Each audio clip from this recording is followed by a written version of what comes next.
So for chapter 1, I learned about the transactional communication model, and this basically means that when we communicate, it's not linear, and that I'm constantly sending and receiving messages either as the sender or the receiver.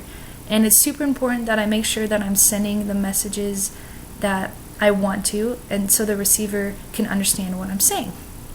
So chapter 2, I learned about the process of perception, and this is becoming aware of people, places, objects, or things, and applying meaning to it. And becoming aware of how I process things is huge.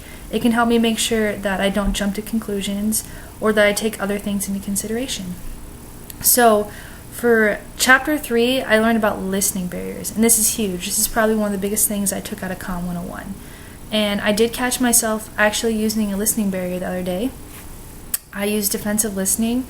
I received an email from somebody in one of my groups, and I thought she meant one thing, and I kind of sent a not so nice email back, and luckily we communicated about it and everything was clear and we got the project done. So for chapter 4, I learned about the power of language, and this is definitely huge. Language is one of the main ways that we communicate. And an example of this is the word Californian. I used to apply a negative meaning to that word, but luckily I actually met a whole bunch of Californians this year, and I'm good friends with a couple of them, so I no longer associate the word Californian with a negative meaning. So for chapter 5, I learned about congruent messages, and this just basically makes sure that your nonverbal and your verbal communication match. So tone is a huge one, and I always try to make sure that if I'm upset, my tone demonstrates it, or if I'm happy, my tone demonstrates it. I can be sarcastic at times, so sometimes I need to make sure my tone matches what I'm trying to say. And for chapter 6, the biggest thing I learned about was interpersonal communication, and this is when you just talk about things that actually have meaning. And I used to be kind of closed off, but luckily I met 2 of my best friends this year, and we use interpersonal communication, and I feel so much closer with them.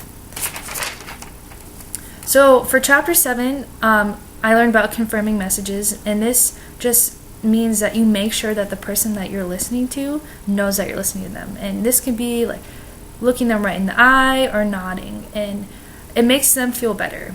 So it's super important. Chapter 8 is audience perspective, and this is huge. It basically dictates the whole idea of how you're going to communicate, either in your speech or your paper or whatever, because the audience is who you're talking to. So for chapter 9, I think the organization of speeches was huge. Organization makes or breaks your speech. I definitely learned that, and organization can make things so much easier and make your speech go so much smoother. In chapter 10, I think the biggest thing I learned was how to be an effective speaker. And this doesn't just mean like in speeches, this means in life. And I'm going to use this in my personal life, my school life, and my professional life. And chapter 11 was Monroe's motivated sequence. And this is basically how to make the best persuasive speech, and I love it. I will always use it. I'm a business major, so I definitely will use this in the future when I'm at meetings or anything like that. So lastly is 11 things that I love about myself. I love that I'm a great friend and a great sister. I'm always listening. I'm always open to listening to my friends, and I always make them laugh. I'm loyal, and I always have their back.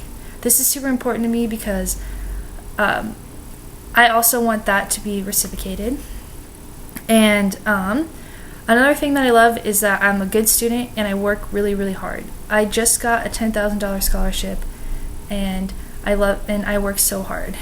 And I also love the outdoors. I love being from Idaho. I think it's so amazing that people need to take better advantage of nature. And lastly, I love that I try really hard to make a difference, and I stick to my words. When I say I'm going to do something, I do it.